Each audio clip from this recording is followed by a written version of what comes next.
Om Ian Antono sakit. Dan manajemen God Bless melihat keadaan Om Ian Antono 1 jam lagi, apakah beliau mampu untuk melakukan pertunjukan.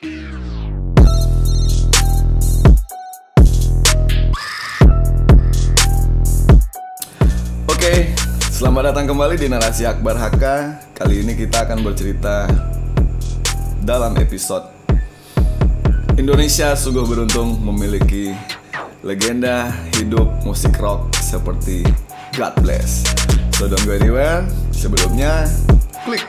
Tapi sebelum kita memulai, jangan lupa like video ini, subscribe channelnya, dan nyalakan loncengnya agar kalian tidak ketinggalan narasi berikutnya. Saya terlahir dalam keluarga menggilai musik rock yang cukup ekstrim. Ayah saya adalah seorang gitaris dari band rock bernama The Gills. Di medio tahun 70-an awal hingga 90-an awal, ayah saya masih terlibat aktif melakukan pentas berkeliling Kalimantan Timur, teman-teman. Membawakan lagu-lagu dari Deep Purple, Led Zeppelin, CCR, Nazareth, dan terutama God Bless. Ayah saya pula lah yang memperkenalkan saya dengan musik-musik rock seperti God Bless. Kecintaan ayah akan musik rock akhirnya menular kepada anak-anaknya. Pada tahun 88, God Bless melakukan sebuah rangkaian tur album Semut Hitam di seluruh Indonesia, tak terkecuali Samarinda. God Bless pun akhirnya mampir di lapangan Kinibalu Samarinda. Saya masih ingat waktu itu bersama ayah saya, bersama kakak saya David HK, temannya ayah, Om Ratimin almarhum. Kita naik mobil Jeep Willys tanpa atap, teman-teman. Sore kita berangkat dari Tenggarong, dan ketika di tengah jalan hujan gede, saya masih ingat di pangku David HK, saya waktu itu berumur sekitar 5 atau 6 tahun. Kita basah kuyup, tetapi ayah meyakinkan bahwa perjuangan menonton konser musik rock memang harus seperti ini. Jadi, sesampainya di lapangan Kinibalu Samarinda, kita dalam keadaan basah kuyup. Ayah menukarkan tiket, kwitansi tiket yang dibeli beliau. Kira kita mulai memasuki venue yang waktu itu saya masih ingat dalam keadaan becek. Ayah menggendong saya menerobos penonton, dan akhirnya kita nonton tepat di depan panggung God Bless, teman-teman, di Samarinda. Saya masih ingat waktu itu ayah saya menaikkan saya di atas drum. Di tahun 88 belum ada pembatas barikade rigging seperti sekarang. Jadi waktu itu panitia menggunakan drum untuk membatas barikade panggung. Dan saya masih ingat waktu itu saya menonton kemegahan God Bless di atas drum hingga selesai. Membekas di dalam ingatan saya betapa megahnya konser album Semut Hitam pada saat itu. Lampu yang fantastis, konser yang luar biasa hebat, saya menyebutnya, untuk ukuran band rock Indonesia. Dan itu membekas dalam ingatan saya berpuluh-puluh tahun kemudian. Hingga akhirnya tiba di Kukar Rockin' Fest 2013, ketika headliner waktu itu adalah Helloween dari Jerman. Untuk headliner Indonesia, saya menyampaikan pendapat kepada teman-teman Distorsi bahwa kita harus menghadirkan God Bless. Kebayang teman-teman, waktu itu saya menyampaikan bahwa mereka legenda hidup. Mumpung masih ada, mumpung mereka masih eksis di musik Indonesia, mereka harus kita daulat menjadi headliner Indonesia untuk Kukar Rockin' Fest 2013.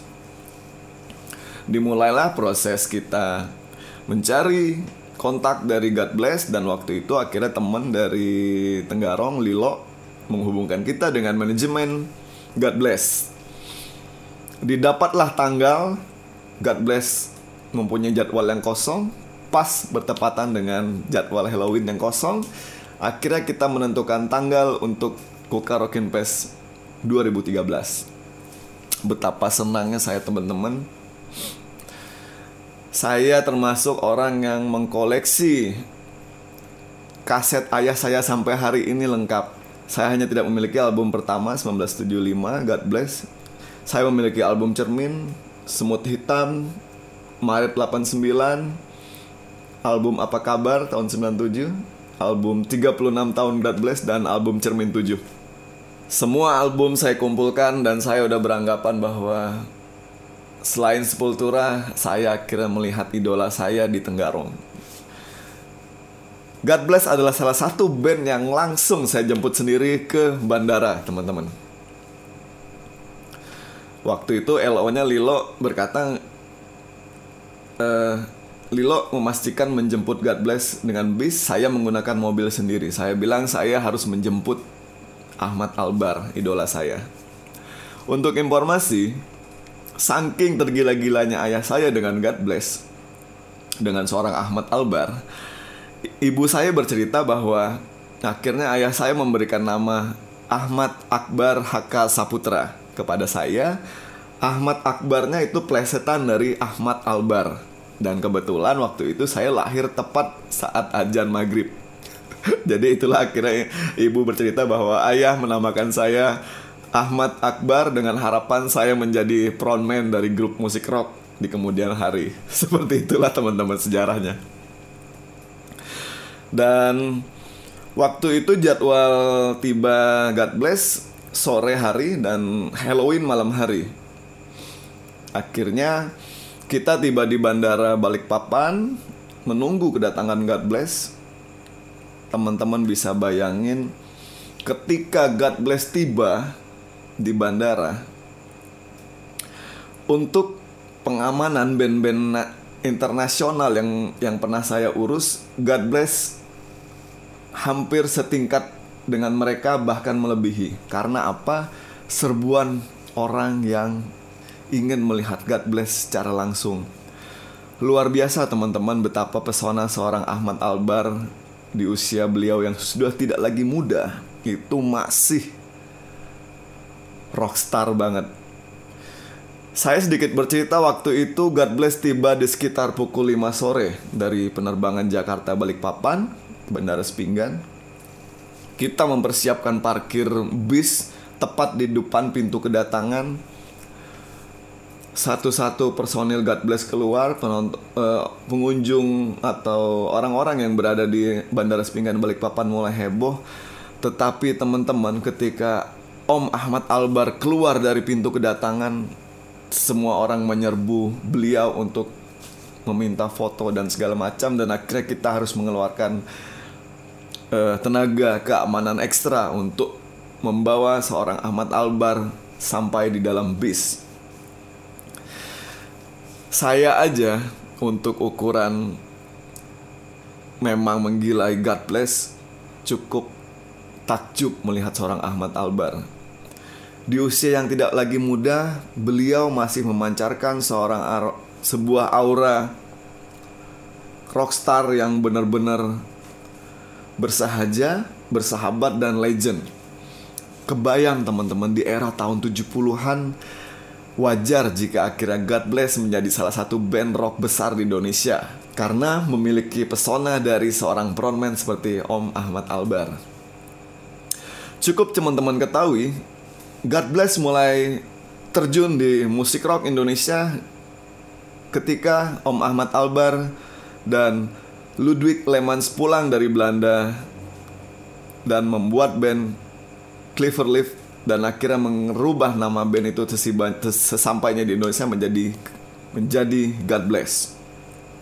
Di tahun 1975, God Bless didapuk untuk menjadi opening act dari band rock asal Inggris Deep Purple.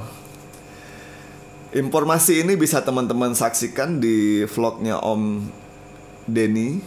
Di situ ada Journey of God Bless. Lengkap banget dan wajib kalian tonton. Singkat cerita, kita memasukkan personil God Bless di bis dan akhirnya saya mendelegasikan kepada LO dari God Bless waktu itu Om Lilo untuk meluncur ke Tenggarong. Panitia menunggu di hotel dan perjalanan darat sekitar 3-4 jam dari Balikpapan menuju Tenggarong. Saya standby di Balikpapan karena harus menunggu rombongan dari Jerman Halloween waktu itu. Di malamnya berangkatlah rombongan God Bless ke Tenggarong. Dan Lilo bercerita sesampainya di Hotel Tenggarong pun sama teman-teman, sudah banyak banget wartawan dan masyarakat yang menunggu kedatangan God Bless. God Bless soundcheck, dan pada saat hari H, God Bless tampil sebelum Halloween. Saya sudah berada di venue waktu itu karena rundown sudah juga berjalan dari pagi hingga sore. Pada saat malam hari, setelah habis maghrib, Lilo mengabarkan kepada saya bahwa Om Ian Antono sakit. Dan manajemen God Bless melihat keadaan Om Ian Antono 1 jam lagi apakah beliau mampu untuk melakukan pertunjukan. Saya kaget dong. Tadinya yang saya khawatirkan adalah Om Doni Fatah. Karena ketika kita deal dengan God Bless meminta khusus untuk mendatangkan dokter standby selama perjalanan God Bless dari Balikpapan Tenggarong, standby di hotel, kemudian ke venue selama pertunjukan, dan kemudian kembali lagi ke hotel. Permintaan manajemen God Bless tersebut karena berkaitan dengan Om Doni Fatah yang waktu itu baru saja kena serangan jantung, teman-teman. Akhirnya waktu itu Dokter Mica standby selama 3 hari menemani God Bless berada di Tenggarong hingga pulang kembali. Ternyata pada saat hari H, ternyata yang bermasalah adalah Om Ian Antono. Om Ian Antono terkena penyakit serangan lambung dan pencernaan. Jadi beliau udah bolak-balik kamar, udah sampai lobi, balik ke kamar. Dan informasi teman-teman waktu itu semuanya senyap menunggu God Bless di lobi hotel.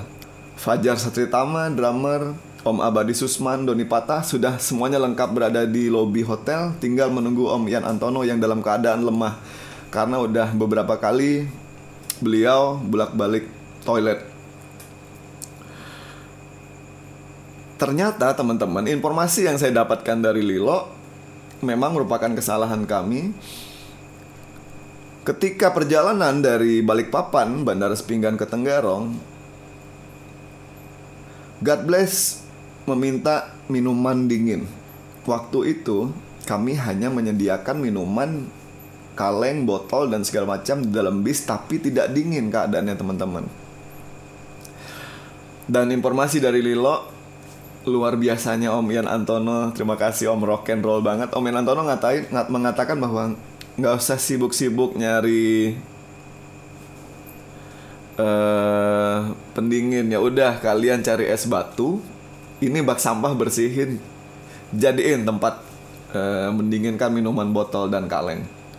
Lilo kaget waktu itu. Akhirnya menurut informasi Lilo, berhentilah di sebuah toko membeli es batu dan sampah. Bak sampah yang ada di mobil dibersihkan, dimasukkan es batu dan minuman-minuman botol dan kaleng dimasukkanlah ke dalam bak sampah tersebut. Dan mungkin itulah yang menjadi kecurigaan Lilo. Akhirnya Om Ian Antono terserang penyakit pencernaan, teman-teman. Jadi mohon maaf Om, merupakan kesalahan kami panitia. Untungnya akhirnya beberapa saat kemudian manajemen God Bless memberikan kabar bahwa Om Ian Antono dalam keadaan lemah bersedia untuk menggelar konser. Berjalanlah bis dari hotel menuju venue, teman-teman. Waktu itu jumlah penonton di angka 40.000 penonton, teman-teman. Jadi udah penuh banget lapangan waktu itu. Band-band nasional udah mulai main. tibalah giliran God Bless. Sekali lagi air mata saya keluar teman-teman menyaksikan kehebatan legenda musik rock Indonesia tersebut set demi set dan memancing karaoke massal penonton yang hadir saat itu. Sungguh luar biasa.